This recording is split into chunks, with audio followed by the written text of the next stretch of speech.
đi thằng nào nét đi nè Trời ơi mất.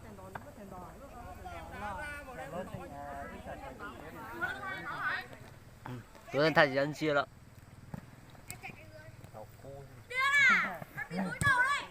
哎，这鼓得太开了哟。Chú vào nè.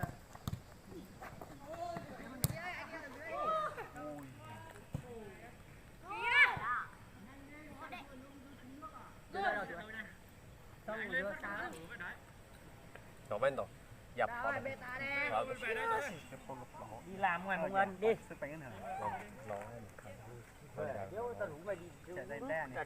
lên Để cho bọn phụ con lên nó đá nó. họ phải giờ được không được Không em.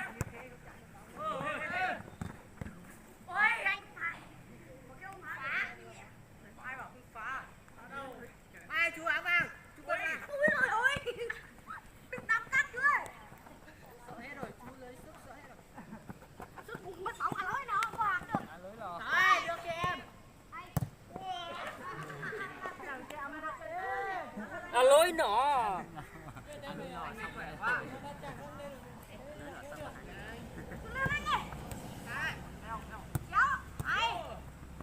Gạt sắt thành hẳn cái quần lên.